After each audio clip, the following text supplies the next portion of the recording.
Olá, meu nome é Raquel Benigno, sou acadêmica de fisioterapia da Faculdade Multivic São Mateus e eu vim falar um pouco sobre a biofísica da radiação pelo um trabalho proposto pela professora Patrine Rocha, juntamente com o meu grupo, que é composto pela Manuela, Nádia, Stephanie e Chayane.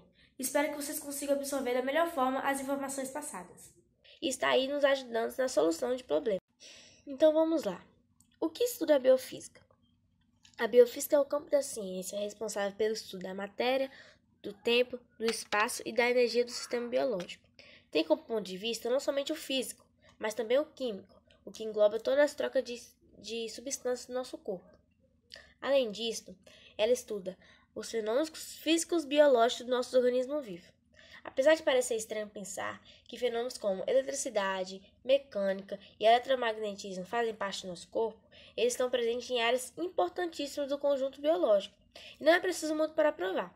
Como, por exemplo, na física, estudamos a óptica, que faz paralelo com o funcionamento do nosso olho, em questão de foco e ângulo. Outro exemplo é como estudamos a propagação sonora, o que nos ajuda a entender um pouco sobre a acústica e nossa audição. Outros exemplos mais simples são no simples ato de tomar um sol, que está incluso a radiação, que tem presença de biofísica, no simples ato de respiração, que exige a troca gasosa, e mais simples ainda na movimentação dos nossos órgãos, que está incluso a movimentação muscular, que em tudo engloba a biofísica. A partir desses exemplos, fica provado que a física está presente no funcionamento do nosso corpo e está aí nos ajudando na solução de problemas. Oi, gente! Meu nome é Stephanie e eu vou explicar para vocês um pouquinho sobre a radioatividade. Olá, gente! Meu nome é Stephanie e eu irei seguir a explicação em diante para vocês. Bom, iniciando o assunto por meio de conceitos básicos sobre a radiação, tendo por finalidade falar sobre a biofísica das radiações, é preciso vocês entenderem mais um pouquinho do conceito de radioatividade. Para começarmos a entender sobre a radioatividade, podemos definir ela como uma forma de transmissão de energia. Ainda mais, ela pode ser considerada como um fenômeno artificial ou natural, sendo ela capaz de emitir radiação por essa troca de energia. E dentre as suas classificações, há radiações com efeitos ionizante e não ionizante. E radiações que são formas de propagação de energia, sendo elas corpusculares ou eletromagnéticas. Efeitos e propagações que iremos explicar para vocês nos slides seguintes. Por exemplo, quando há transferência de energia por meio de um corpo ou partícula, podendo essa ser alfa, beta positiva e negativa, definimos este movimento como radiação corpuscular, Tá aí o nome que pode ser definido tanto pelo corpo ou partícula. Tratando-se de um tipo de radiação ionizante, porém, gente, ela é pouco penetrante, definindo assim a radiação corpuscular como uma forma de propagação de energia, Como eu havia dito lá no slide anterior. E ainda assim, um detalhe importante é que a radiação corpuscular, ela pode ou não transportar uma carga elétrica. Já ao falarmos da radiação eletromagnética, que também é outra forma de propagação de energia, a radiação eletromagnética, ela é constituída por ondas eletromagnéticas, o óbvio, e que são oscilações elétricas e magnéticas, que se diferem pelo seu comprimento ou a sua onda e frequência, e também se propagam-se na velocidade da luz. Oi, gente, meu nome é Nádia, eu vou falar um pouquinho sobre radiação ionizante. Radiação ionizante. A radiação do tipo ionizante é aquela que tem como propriedade quando incide sobre um meio qualquer, cedendo ou retirando elétrons dos átomos, tornando-os eletricamente carregados. E esse é o processo de ionização. Então, podemos citar o exemplo do Sol, onde o Sol emite uma radiação ionizante. E essa radiação, como eu disse anteriormente, irá ceder elétrons ou retirar elétrons dos átomos, nos quais ela está incidindo. Então, nesse caso, há uma transferência de energia. E quando isso ocorre, pode acontecer o surgimento de um tumor, por exemplo, porque houve a alteração do DNA. Então, esse DNA anormal que foi alterado irá começar a sintetizar células anormais. Então, a radiação ionizante vai ter essa tendência de transferir energia para partículas que foram emitidas de núcleos instáveis. E quando esse núcleo instável emite partículas, essas partículas serão na forma alfa ou na forma beta. A radiação alfa é aquela que tem o menor poder de penetração e é considerada inofensiva, pois o tecido epitelial é capaz de impedir a penetração dessas partículas, mas pode ser considerada de risco se for ingerida em grande quantidade naturalmente. Já a radiação beta tem uma capacidade de penetração 10 vezes mais que a alfa. Outro tipo de radiação é a radiação gama, no qual tem a propriedade de radiação muito alta.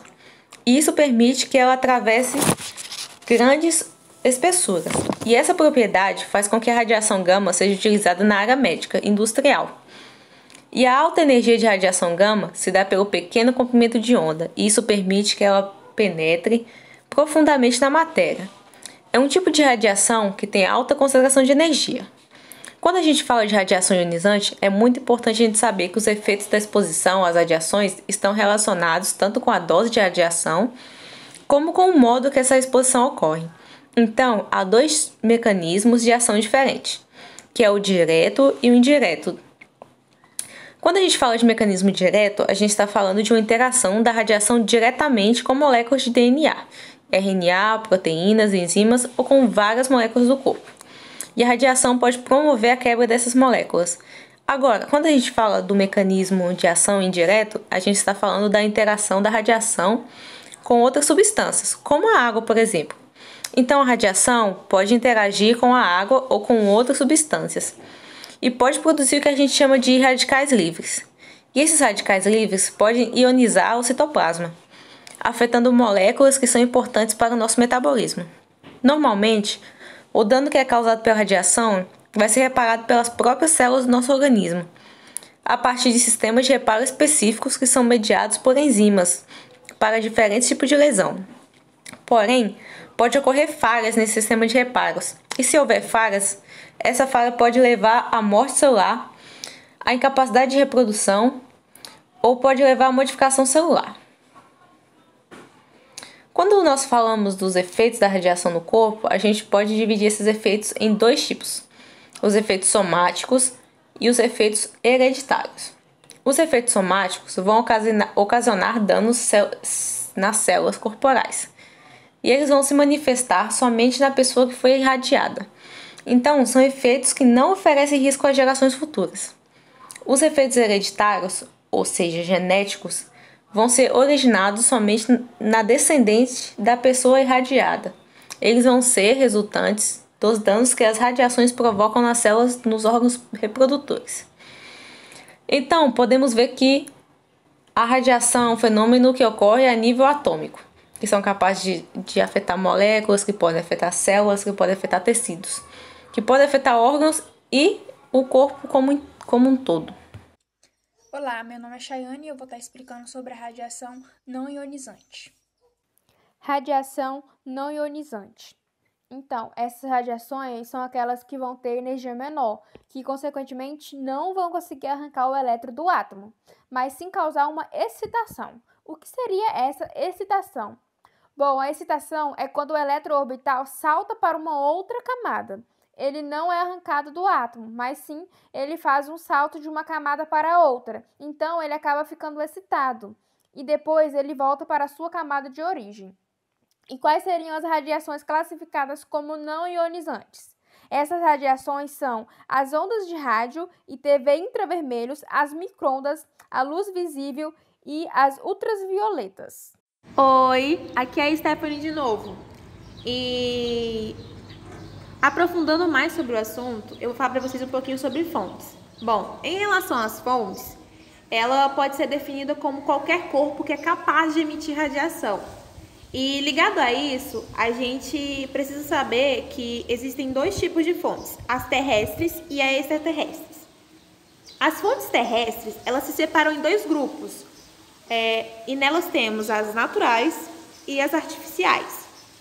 Como exemplo natural, possuímos os radioisótopos, que são utilizados na radioterapia de tumores e tratamento de câncer e etc. É utilizado na medicina. E também temos a extraterrestres, que são fontes que podem ser utilizadas como principal exemplo o Sol, onde possui radiações nomeadas de raios cósmicos primários, secundários e dentre outros. Bom, depois da explicação de alguns conceitos básicos sobre a biofísica das radiações, para um melhor atendimento, chegamos à parte em que falamos da importância da radiação e seus impactos biológicos. No caso, são os impactos que ela causa no nosso organismo. Primeiro, é necessário entendermos que o nosso corpo é constituído por moléculas, né? Exemplos de moléculas são os lipídios e proteínas. E através disso sabemos que essas moléculas, elas são juntas por formas de ligações. E essas ligações são formadas por átomos. Então, logo a gente pensa que quando esse corpo, o organismo, né, fica exposto à radiação, elétrons dos nossos organismos são arrancados, desfazendo algumas ligações de moléculas que possuímos em nosso organismo. Porém, felizmente, né, não sentimos dor. Um exemplo mesmo é quando a gente vai fazer um raio-x. Você não vai sentir dor imediata ali por estar exposto à radiação, na hora de ver se for um fêmur quebrado ou alguma coisa do tipo. Porém, a gente não deve temê-la, né? Achar que só porque não sente dor, não pode ser uma coisa que pode causar algum impacto. Só que a radiação do raio-x, por exemplo, é uma quantidade mínima, então não é uma quantidade que chega a fazer algum dano excessivo, no caso. E explicar o efeito biológico da radiação em nosso corpo é dizer a capacidade de arrancar elétrons da matéria. Com a exposição à radiação, ficamos expostos e com chance de possuir efeitos físicos, físico-químicos, bioquímicos e biológicos. A interação da radiação com a célula, podemos classificar ela em duas etapas, a direta e a indireta. A direta acontece quando a radiação interage com alguma molécula vital do organismo, podendo ela ser o próprio DNA. Já a indireta é quando interage com a molécula de água do nosso corpo. E apesar desse perigo que somos expostos pela radiação, sabemos que as nossas células possuem mecanismos de defesa, né? Que no caso ali é para combater os invasores. Que no caso eu estou me referindo aos invasores, os íons e os radicais livres. E assim a célula consegue neutralizar ou não permitir que os efeitos químicos sigam em diante. Só que isso depende muito da quantidade de radiação que essa pessoa pode ter sido exposta. Por exemplo, se for uma grande quantidade, a célula infelizmente não dá conta de combater os íons e radicais livres formados, né?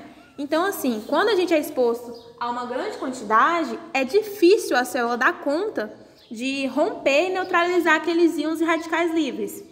E mesmo assim, a radiação, possuindo seus efeitos negativos, a gente precisa perceber que graças a ela a gente nos permitiu diversos avanços na medicina. Como, por exemplo, eu falei aí, a gente utiliza o raio-x, né? Para a gente poder se consultar. E ainda assim é necessário usar ela, porém moderadamente, já que ela pode ter os seus pontos positivos, mas também pode causar sérios danos.